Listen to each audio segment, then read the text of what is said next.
Hello students, मैं आपका एक बार फिर से स्वागत करता हूं। तो साथियों, आज अपन जो बात करेंगे जो वेटनरी है एचडीपी, उसके अंदर फर्स्ट ईयर के अंदर कौन सी बुक्स हैं और साथ साथ सिलेबस का एनालिसिस करेंगे। तो आज अपन पहले एनालिसिस करते हैं वेटनरी एनाटॉमी का, जो इंट्रोडक्शन टू वेटनरी एनाटॉमी जिसको बोलते हैं पशु शरीर रचना विज्ञान। उसके अंदर पहले अपन सिलेबस का एनालिसिस करेंगे, फिर उसके बाद यह बात करेंगे कि बेस्ट बुक्स कौन सी है जो ज़्यादातर स्टूडेंट्स प्रेफरेंस करते हैं। ठीक है, तो यहाँ पर देख सकते हो स्क्रीन पर मैंने 2-3 बुक्स यहाँ पर लगा रखी है आपको बताने के लिए। तो इसको मैं आपको लास्ट टाइम बताऊंगा कि बेस्ट बुक्स कौन सी है। इससे पहले अपन सिलेबस का ओवरव्यू ले लेते हैं, इंपॉर्टेंट है क्योंकि सिलेबस को ज़्यादातर स्टूडेंट की जिज्ञासा रहती है कि सर आखिर पढ़ाते क्या है एचडीपी के अंदर फर्स्ट ईयर के अंदर। तो यहाँ पे एनाटॉमी सब्जेक्ट की बात हो रही है साथियों, तो उसका सिलेबस देख लेते हैं। पहला पार्ट है पशु शरीर रचना का प्रारंभिक ज्ञान, जिसको बोलते हैं इंट्रोडक्शन टू एनाटॉमी। ठीक है, दूसरा पार्ट है यहाँ पे साथियों अस्थियाँ अथवा हड्डियाँ, जिसको बोन्स बोलते हैं।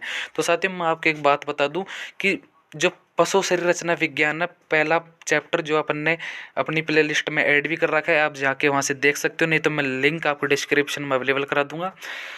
तो यहाँ पे तीसरा पार्ट है साथियों पशु कंकाल, जिसको बोलते हैं एनिमल स्केलेटन। चौथा पार्ट है संधि विज्ञान, जिसको बोलते हैं आर्थोलॉजी एंड सिंडेस्मोलॉजी। और पांचवा पार्ट है साथियों यहाँ पे गोवंश के पशु के गर्दन व अगले तथा पिछले पैरों की मांसपेशियां, मतलब muscles of the neck and forelimbs and hindlimbs of cattle. ठीक है, अगला अध्याय यहाँ पे साथियों अध्ययन वाणीय तंत्र, जिसको बोलते हैं इंटीग्यूमेट्री सिस्टम। सातवां पार्ट है जंतु कोशिका, जिसको बोलते हैं एनिमल सेल।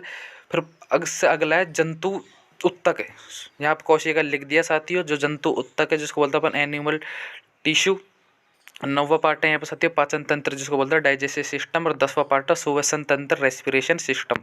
रेस्पिरेशन सिस्टम जैसे एक्सटर्नल इंटरनल रेस्पिरेशन, डिफरेंस क्या रहता है बाह्य रेस्पिरेशन के अंदर, इंटरनल आंद्रिया रेस्पिरेशन के अंदर। ठीक है साथियों, अगला यहाँ पे है रक्त परिसंचरण अथवा परिवहन, जिसको कार्डियोवास्कुलर ब्लड सर्कुलेटरी सिस्टम बोलते हैं।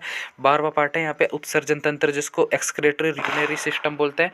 और 13वां पार्ट है यहाँ पे प्रजनन तंत्र, जिसको रिप्रोडक्टिव सिस्टम बोलते हैं। और उसके ही पार्ट से यहाँ पे क्लासीफाई करके बताया आपको, विभाजित करके, कि इसके अंदर आपको और भी पढ़ना है, जैसे जनन तंत्र, मादा जनन तंत्र, जिसको फीमेल रिप्रोडक्टिव सिस्टम बोलते हैं अपन। और लास्ट अध्याय इसका थनों की संरचना, जिसको बोलते हैं मेमोरी ग्लैंड।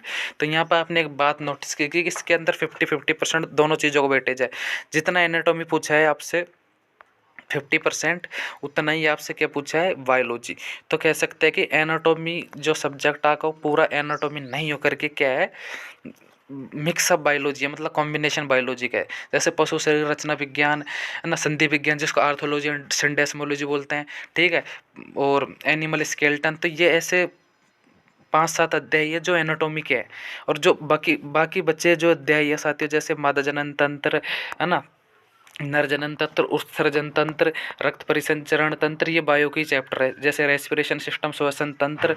ठीक है, तो यहाँ पे एनाटॉमी के अंदर आपको इतना टिपिकल नहीं पढ़ने वाला, क्योंकि इसके अंदर बायोलॉजी भी आपको पढ़ने को मिलेगी। अगर आपने एक बार 2 बार इस पर कमांड बनाई, ठीक से पढ़ा और बार बार इसको पढ़ा आपने, उस हिसाब से आपको ईजी पड़ जाएगी। एनाटॉमी इतनी हार्ड नहीं है।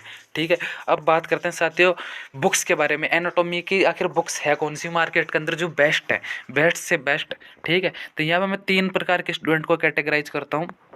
पहला वो स्टूडेंट्स जिनको बायोलॉजी थोड़ी वीक है या उनका कम इंटरेस्ट है, मतलब जैसे एग्रीकल्चर वाले हो सकते हैं, वो क्या पढ़ते हैं, वो पढ़ते हैं अपने वो एग्रीकल्चर बायोलॉजी। तो वो तो ऐसी बायोलॉजी को कम पढ़ के आए हैं, उन्होंने कम ही पढ़ी है, 11th के अंदर थोड़ा बहुत पोर्शन है उनके, तो उनको थोड़ी हार्ड सी पड़ती है ये। तो उनके लिए मैं बुक बताना चाहूँगा, कि जैसे बताना तो मैं तीनों के लिए चाहूँगा, तो वो ज़्यादातर मैं प्रेफरेंस इसको दूंगा जो उधम सिंह की बुक आती है अपने करीरी। ज़्यादातर स्टूडेंटों के पास इसको यही बुक मिलेगी आपको। ठीक है, क्योंकि ये नए एडिशन है, और इसका मैं इसलिए ऐड कर रहा हूँ, कुछ स्टूडेंट को एक्स्ट्रा बुक से पढ़ने की आदत होती है। तो ये बुक साथियों इतना प्रचलन में नहीं रही, मनीष वशिष्ठ की बुक है ये। तो ये क्या पुराना एडिशन हो गया, ये पहले स्टूडेंट इसको फॉलो करते थे, मनीष वशिष्ठ की जो वेटनरी एनाटॉमी है। कई कॉलेजों के अंदर साथियों मैं आपको बता दूं यही बुक्स आपको मिलेगी, क्योंकि कुछ कॉलेजों में जो बुक्स होती है आपको वो खुद ही देते हैं, ऐसा बोलता है कि आप अपने कॉलेज के स्टोर से ही परचेस कीजिए। तो वहाँ पे जो बुक्स है वो पुराने एडिशन के साथियों। तो आप इस बात का ध्यान रखिएगा कि ये जो बुक्स की मैंने फ़ोटो लगाने का यही मेरा मकसद है, कि आप जो पुराना एडिशन नहीं पढ़े, ये देख लीजिए, ये बुक है जो पुराना एडिशन है 2019-20 की। तो साथ ही इसके अंदर मैंने खुद ने इसको पढ़ के देखा था कि जो इसकी जो लैंग्वेज है ना, वेटनरी एनाटॉमी जो मनीष वशिष्ठ सर की है, उसके अंदर थोड़ी टिपिकल टाइप मतलब जटिल लैंग्वेज है। समझाने को तो उन्होंने अच्छा खासा समझाया है, पर उनका जो समझाने के जो वर्ड्स होते हैं उसके अंदर शब्द होते हैं वो थोड़े जटिल प्रकार के हैं, जिनको समझने में आपको परेशानी हो सकती है थोड़ी सी। तो इसके लिए मैं आपको यही बुक सजेस्ट करूँगा, जो पशु शरीर रचना विज्ञान है, अपने उधम सिंह शेखावत करीरी सर की, जो उस बुक को ही पढ़े आप। इसके अंदर क्या है, अध्ययन की शैली सरल है, ठीक है, सरल भाषा में आपको पढ़ने को मिलेगा। दूसरा, यहाँ पे मतलब इंग्लिश के अंदर भी दिया हुआ है, जैसे कुछ टॉपिक्स हैं जिनको हिंदी में समझ नहीं आता, उनको तो इंग्लिश दोनों बाइलिंगुअल दे हुई है हेडिंग्स को। पूरी बुक इंग्लिश में नहीं है तो ये हिंदी की बुक, पर जो कुछ टॉपिक यहाँ पे हेडिंग्स होती है, सब हेडिंग्स होती है, वो इंग्लिश में देखने को मिलेगी, ठीक है। तो ये ऐसी बुक है साथियों, तो इस बुक्स को आप ज़्यादा प्रेफरेंस करें। अगर आप दोनों मार्केट में इन दोनों को ट्राई कर सकते हो, अगर आपको जो भी पढ़ने के अंदर आसानी है और जो अच्छी लगे वो परचेस करें, नहीं तो मैं ज़्यादातर सजेस्ट आपको यही करना चाहूँगा उधम सिंह सर की, क्योंकि 90 से 80% स्टूडेंट के पास यही बुक देखने को मिलती है, उधम सिंह शेखावत सर की, ठीक है। और एक लास्ट कैटेगरी के स्टूडेंट्स होते हैं जो इंग्लिश मीडियम से होते हैं, तो उनको हिंदी समझने में कठिनाई आती है, तो उनके लिए एक बुक है RK घोष सर की। तो ज़्यादातर ये बुक BBSC और AH के लिए ही बनाई गई है, पर वेटनरी डिप्लोमा कर रहे स्टूडेंट HDP के इसको पढ़ सकते हैं। कुछ ज़्यादा इसके अंदर लैंग्वेज का जटिलपनता नहीं है, क्योंकि इंग्लिश मीडियम के स्टूडेंट को समझ आ जाएगी।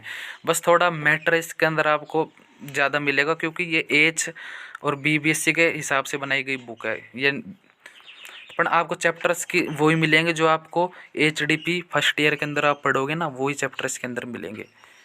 पर मैं यही सजेस्ट करूँगा कि आप वो पहले ये बुक परचेज़ करें। अगर इस बुक के अंदर आपको समझ आ रहा है तो इससे ट्राई करें, नहीं तो कुछ आप RK घोष सर की बुक लें, इंग्लिश मीडियम स्टूडेंट्स के लिए है ये, ठीक है साथियों। तो मैंने ये आपको बुक्स को अच्छे से समझा दिया, कौन सी बेस्ट है, कौन सी आपको लेनी चाहिए। फिर भी आप खुद ट्राई कीजिए, खुद पढ़िए, जो आपको इसमें से बेस्ट लगता है वो लीजिए, ठीक है साथियों। आज के वीडियो में इतना ही। जय हिंद, जय भारत। मिलते हैं अगले वीडियो में नई अपडेट के साथ।